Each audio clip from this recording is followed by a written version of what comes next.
Hello students, welcome back. आज अपने बात करेंगे अपने नेक्स्ट टॉपिक के बारे में, जिसका नाम है दीर्घ दीप्तकाली पादप।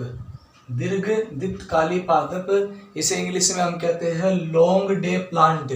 ठीक है भाई, इससे पीछे हमने पढ़ा था SDP, शॉर्ट डे प्लांट, मतलब अल्प दीप्तकाली पादपों के बारे में पढ़ा था। और हमने देखा था कि दीप्तकालिता क्या होती है। तो दीप्तकालिता आपने देखा था कि प्रकाश की वह अवधि या समय जो पादप के अंदर क्या करता है, पुष्प उत्पन्न करने की क्रिया को प्रेरित करता है, वो क्या कहलाती है, दीप्तकालिता कहलाती है। ठीक है भाई, या फिर प्रकाश की वह अवधि जिस समय प्रकाश जो पादप होता है वो पुष्पन की क्रिया क्या करता है, प्रारंभ करता है, वो उसके लिए क्या कहलाती है, दीप्तकालिता कहलाती है। तो देखिए, आज अपने इससे पहले शॉर्ट डे प्लांट के अंदर हमने क्या देखा था कि वे पादप जिनको क्या चाहिए, अल्प प्रकाश और जो अधिक अंधकार में रहना क्या करते हैं, पसंद करते हैं। उनके अंदर मतलब कम प्रकाश के अंदर जब उनको कम प्रकाश मिलता है और अधिक समय तक वो जब अंधकार में रहते हैं तो उनके अंदर क्या होता है, पुष्पन की क्रिया संपन्न होती है। तो उस पादपों को हमने क्या कहा था, SDP, शॉर्ट डे प्लांट। ठीक है भाई, या अल्प दीप्तकाली पादप। ठीक है भाई, अब देखिए आज अपना है लॉन्ग डे प्लांट, दीर्घ दीप्तकाली पादप। देखिए इसके अंदर वे पौधे जिनमें क्रांतिक दीप्तकाल से अधिक दीप्तकाल पर पुष्पन क्या होता है, उत्पन्न होता है, मतलब पुष्पन की क्रिया संपन्न होती है, वो क्या कहलाता है, दीर्घ दीप्तकाली पादप कहलाते हैं। दीर्घ दीप्तकाली पादप वे पादप जिनमें क्रांतिक दीप्तकाल से, देखिए क्रांतिक दीप्तकाल होता क्या है, क्रांतिक दीप्तकाल, ये मैंने आपको बताया था कल भी कि क्रांतिक दीप्तकाल के अंदर देखिए कि जैसे मान लीजिए 24 घंटे का दिन है और मान लीजिए 12 घंटे प्रकाश और 12 घंटे क्या है, अंधकार है। तो 12 घंटे जो प्रकाश है उससे अगर कम और 12 घंटे प्रकाश है और उससे अगर अधिक है, तो देखिए ये तो क्या हो गया, 12 घंटे अगर प्रकाश कोई पादप मिल रहा है तो उसको कौन सा मिल रहा है अभी, क्रांतिक दीप्तकाल उस पादप को क्या हो रहा है, प्राप्त हो रहा है। अगर कोई पादप 12 घंटे से अधिक लंबे प्रकाश के अंदर रहता है तो वो क्या है, क्रांतिक दीप्तकाल से अधिक समय पर, मतलब क्रांतिक दीप्तकाल से अधिक दीप्तकाल, मतलब कोई पादप है उसको 12 घंटे की बजाय 16 घंटे का प्रकाश चाहिए। 12 घंटे की बजाय कितने घंटे का प्रकाश चाहिए, 16 घंटे का प्रकाश, और बाकी का समय वो किस में गुजारता है, अंधकार में। तो उसके अंदर क्या उत्पन्न होते हैं, पुष्प उत्पन्न होते हैं। ठीक है, तो यहाँ पर हमने लिखा क्रांतिक दीप्तकाल से अधिक दीप्तकाल पर ऐसे पादपों में पुष्पन की क्रिया क्या होती है, संपन्न होती है, किसके अंदर, लॉन्ग डे प्लांट के अंदर। तो देखिए पुष्पन के लिए 12 घंटे से अधिक प्रकाश की इनको क्या पड़ती है, आवश्यकता पड़ती है। और 12 घंटे से अधिक प्रकाश जब इनको मिल जाता है तो वो बाद में प्रकाश प्राप्त करने के बाद में अपना जो समय है वो किस में बिताते हैं, अंधकार में। तब उनमें क्या होती है, पुष्पन की क्रिया संपन्न होती है। अब देखिए दीर्घ दीप्तकाली पादपों को हम कहते हैं अल्परात्रि पादप। अल्परात्रि पादप क्यों कहते हैं, क्योंकि आपको पता है कि ये अधिक समय अपना किस में गुजार रहे हैं, प्रकाश के अंदर गुजार रहे हैं। अधिक समय अपना किस में गुजार रहे हैं, ये प्रकाश में, और कम समय किस में गुजार रहे हैं, रात्रि में। ठीक है, अंधकार में कम गुजार रहे हैं, तो अल्प रात्रि पादप इनको कहते हैं। और देखिए SDP प्लांट है, उनको हमने क्या कहा था, दीर्घ रात्रि पादप। SDP पादपों को हम, या शॉर्ट डे प्लांट पादपों को हमने क्या कहा था, दीर्घ रात्रि पादप। और अगर इन पादपों के अगर आप एग्जाम्पल देखना चाहे, जैसे पालक, मूली, चकुंदर, गेहूं इत्यादि ये जो पादप होते हैं, इनके अंदर क्या पाया जाता है, ये पादप कैसी प्रकृति दर्शाते हैं, दीर्घ दीप्तकाली प्रकृति दर्शाते हैं। ठीक है भाई, अगर आप देखना चाहें डायग्राम से, अगर आपको समझाऊं तो जैसे मान लीजिए अपना क्या है, पूरा का पूरा 24 घंटे का क्या है, समय है। ठीक है, 24 घंटे का दिन है पूरा अपना, जिसके अंदर क्या है, प्रकाश भी और अंधकार भी है। तो देखिए ये जो कोई पादप है एक, वो पादप 16 घंटे तक किसके अंदर रह रहा है, प्रकाश के अंदर, तेज प्रकाश के अंदर 16 घंटे तक कोई पादप अगर रहता है और उसके बाद वो किस में रहता है, अंधकार में रहता है, तो उसके अंदर क्या उत्पन्न होंगे, पुष्प उत्पन्न होंगे। ठीक है भाई, अगर कोई पादप को अगर आप 8 घंटे तेज प्रकाश देते हो, 8 घंटे उसको मंद प्रकाश में रखते हो और 8 घंटे ही उसको क्या रखते हो, अंधकार में रखते हो, तो उसके अंदर पुष्प उत्पन्न नहीं होंगे। ठीक है भाई। अब देखिए, अगर कोई पादप, अगर आप उसको 8 घंटे क्या देते हो, तेज प्रकाश दे रहे हो, ठीक है, और 16 घंटे उसको आपने अल्प प्रकाश में रखा है, 16 घंटे आपने उसको क्या रखा है, अल्प प्रकाश की अवधि में रखा है, परंतु 16 घंटे का जब ये अवधि होती है, देखिए इसको अगर आप इसमें समझें, 8 ये 16 ये, और बच गया कौन सा, 8 ये मान लीजिए, सॉरी,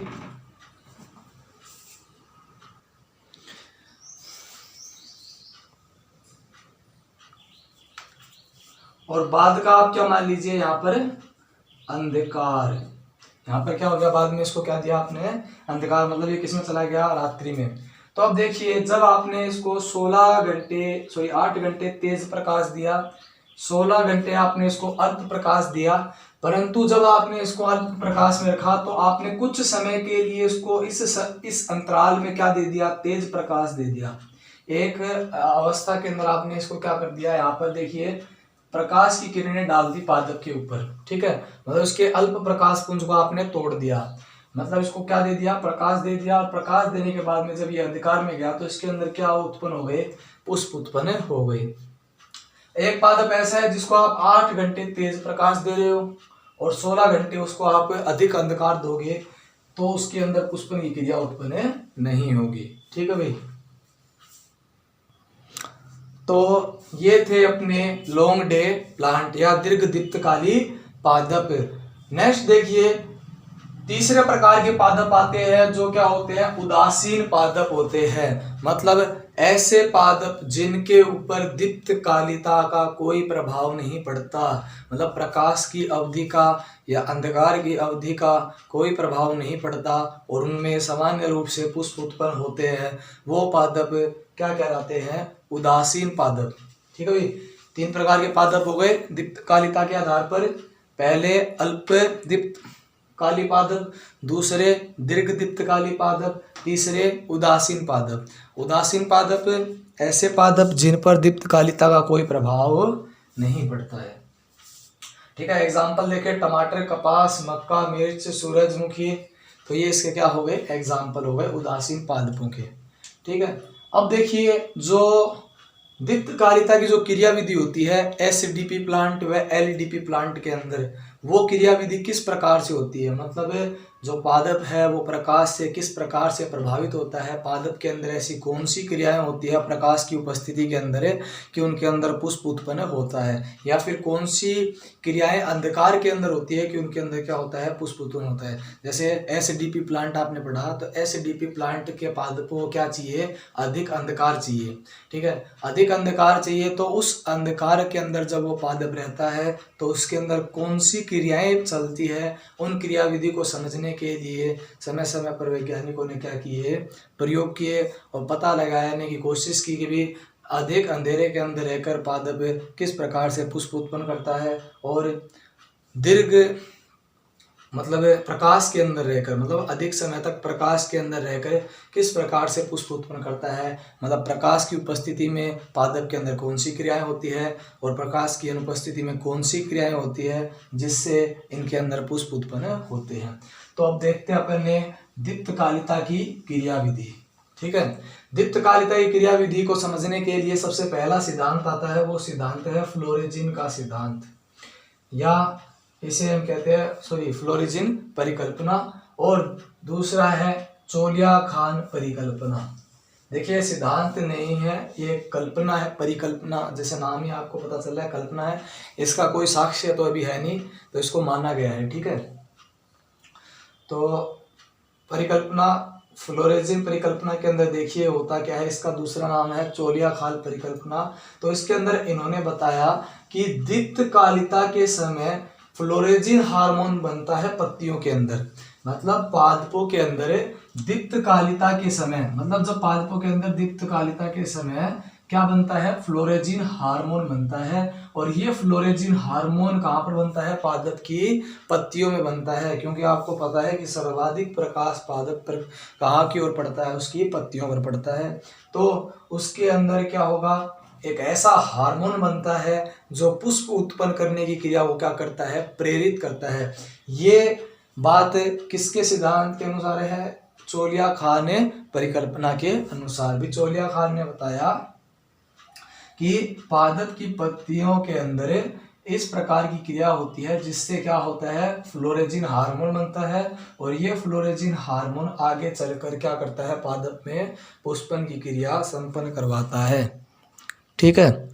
अब देखिए इन्होंने बताया कि जो फ्लोरेजिन होता है वो दो तत्वों से मिलकर बना होता है। एक तो हो गया आपका दो यौगिकों से मिलकर बना होता है जिब्रेलिन, और दूसरा हो गया एंथेसिंस।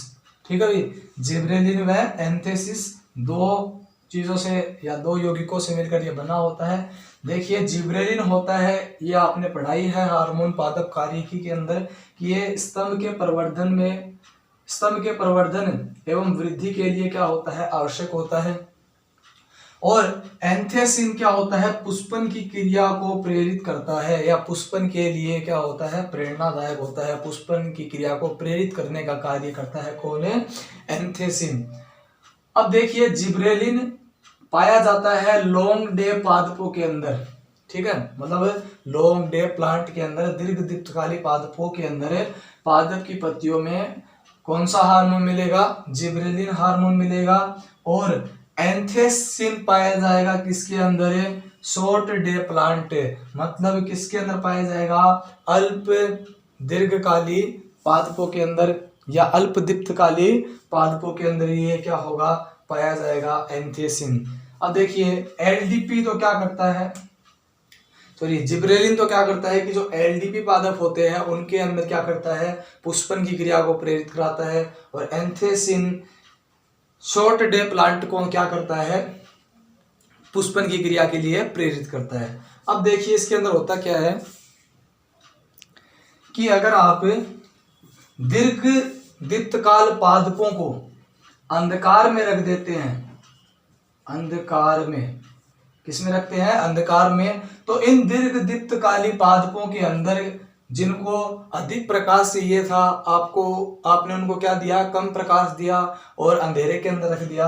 तो जैसे ही आप दीर्घ दीप्तकाली पादपों को अंधेरे में रखते हैं या अंधकार में रखते हैं, तो उसके अंदर जो जिब्रेलिन होता है वो जिब्रेलिन परिवर्तित हो जाता है किसके अंदर, एंथेसिंस के अंदर। किसके अंदर है, एंथेसिंस के अंदर। मतलब दीर्घ दीप्तकाली पादपों के अंदर अंधकार के समय एंथेसिंस का क्या होने लगता है, निर्माण होने लगता है। ठीक है, जिससे उनके अंदर पुष्पन की क्रिया नहीं हो पाती। एक कारण यह है, देखिए मैंने आपको पीछे बताया था कि दीर्घ दीप्तकाली पादपों को अगर आप अधिक समय तक अंधकार में रखते हैं तो उनके अंदर पुष्पन की क्रिया, यहाँ पर देखिए दो ये रे चरण, इसके अंदर पुष्पन की क्रिया नहीं होती है। क्यों नहीं होती है, क्योंकि दीर्घ दीप्तकाली पादपों में प्रकाश की उपस्थिति में क्या बनता है, जिब्रेलिन, जो पुष्पन की क्रिया को प्रेरित करवाता है। परंतु ऐसा ना होकर जब दीर्घ दीप्तकाली पादप अंधकार में रखे जाते हैं तो अंधकार में उनकी पत्तियों में किसका निर्माण होने लगता है, एंथेसिंस का। और एंथेसिंस पुष्पन की क्रिया प्रेरित नहीं कर पाता लॉन्ग डे प्लांट्स के अंदर। अब मान लीजिए अगर आप शॉर्ट डे प्लांट को किसके अंदर रखते हैं, प्रकाश के अंदर, इसमें रखते हैं प्रकाश में, इसके अपोजिट क्रिया हो जाएगी कि शॉर्ट डे प्लांट को, मतलब ऐसे पादप जिनको क्या चाहिए, अधिक अंधकार चाहिए और कम प्रकाश चाहिए, तो ऐसे पादपों को आप क्या करते हैं, अधिक प्रकाश देते हैं और कम अंधकार देते हैं। ठीक है, मतलब एक तरीके से एलडीपी पादपों को तो एसडीपी बना देते हैं और एसडीपी पादपों पर एलडीपी पादपों की जो शर्तें होती है वो लागू कर देते हैं। तो प्रकाश दे देते हैं, इनको चाहिए क्या, इनको कम प्रकाश चाहिए और आप दे क्या रहे हो, अधिक। तो अधिक प्रकाश देने पर इनमें किसका निर्माण होने लगता है, जिब्रेलिन का निर्माण होने लगता है, जिससे इनमें पुष्पन की क्रिया नहीं होती है। तो ये जो परिकल्पना थी वो है अपनी फ्लोरेजिन परिकल्पना, या इससे हम कहते हैं चोलिया खान परिकल्पना, जिसके अनुसार पादप की पत्तियों के अंदर दीप्तकालिता के समय ऐसा हार्मोन बनता है जिसका नाम इन्होंने रखा फ्लोरेजिन, जो पत्तियों में बनता है और पादप में पुष्पन की क्रिया को क्या करता है, ये प्रेरित करता है। और ये सिर्फ एक क्या है, कल्पना पर आधारित एक सिद्धांत है, जो अभी तक कोई भी एंथेसिस सिन समान पदार्थ की अभी तक क्या नहीं हुई है, खोज नहीं हुई है। तो एंथेसिस को अभी तक कुछ खोजा नहीं गया है, इसके कोई प्रमाण नहीं मिले हैं, तो इसीलिए एक क्या है, ये अमान्य सिद्धांत रह गया है। यह एक परिकल्पना है। देखिए नेक्स्ट अपना सिद्धांत है फाइटोक्रोम सिद्धांत। फ्लोरेजिन परिकल्पना के बाद दूसरा जो सिद्धांत आता है वो फाइटोक्रोम सिद्धांत। यह सिद्धांत दो वैज्ञानिकों द्वारा दिया गया, बोर्थविक तथा हेंड्रिक्स के द्वारा। ये दो वैज्ञानिक थे, इन्होंने ये सिद्धांत दिया और इन्होंने बताया कि पादप की पत्तियों के अंदर जो प्रकाश जो उत्तक होते हैं, पादप की पत्तियों की जो उत्तक या पादप की जो पत्तियों की जो कोशिकाएं होती है, उनमें एक प्रकाशग्राही वर्णक पाया जाता है। इस प्रकाशग्राही वर्णक का नाम इन्होंने क्या रखा, फाइटोक्रोम रखा। और ये जो फाइटोक्रोम होता है वो चमकीला नीला या नील हरित प्रोटीन युक्त एक पदार्थ होता है। ठीक है भाई, दोबारा देखिए, बोर्थविक तथा हेंड्रिक्स ने ये सिद्धांत दिया, फाइटोक्रोम सिद्धांत।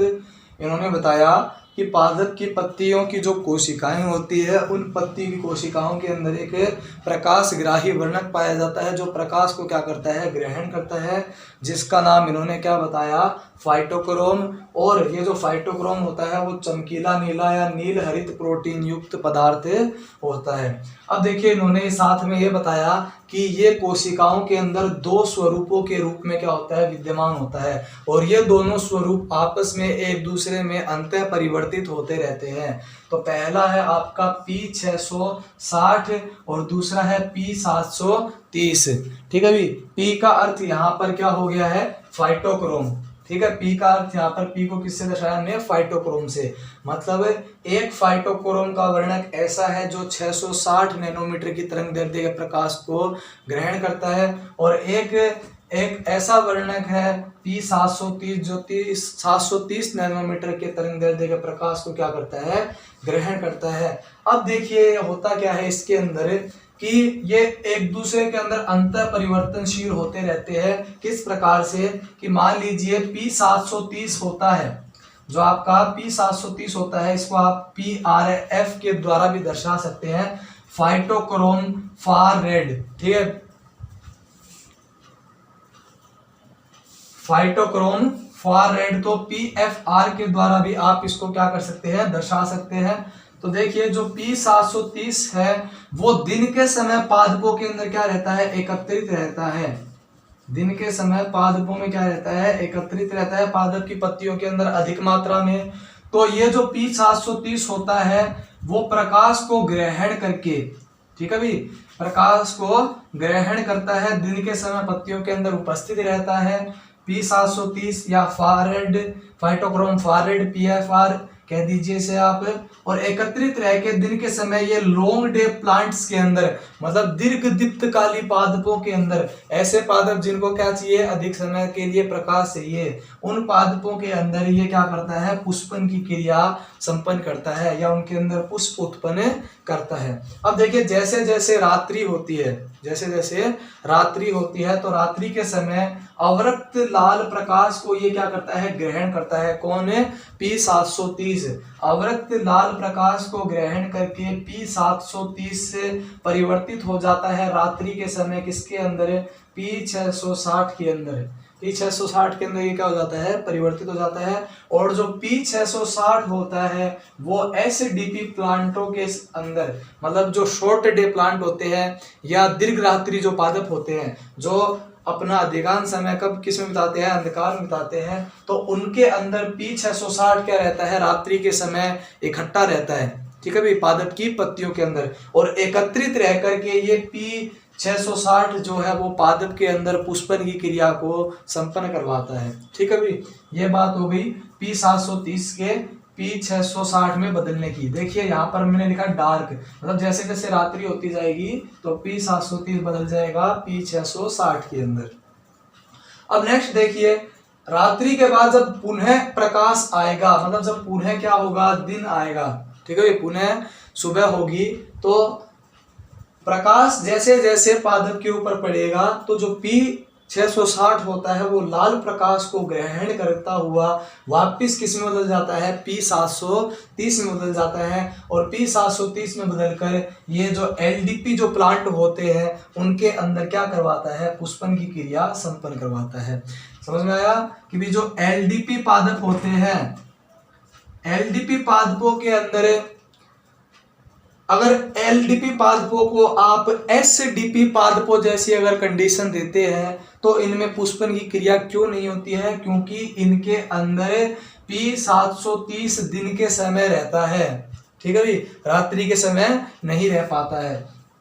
ठीक है, अगर SDP प्लांट को अगर आप LDP जैसी कंडीशन देंगे तो उनके अंदर पुष्पन की क्रिया नहीं होगी, क्योंकि उनको क्या चाहिए है, P660 जो कब बनता है, रात्रि के समय ही बनता है। तो देखिए P730 लाल प्रकाश को ग्रहण करता है, P660 में परिवर्तित हो जाता है।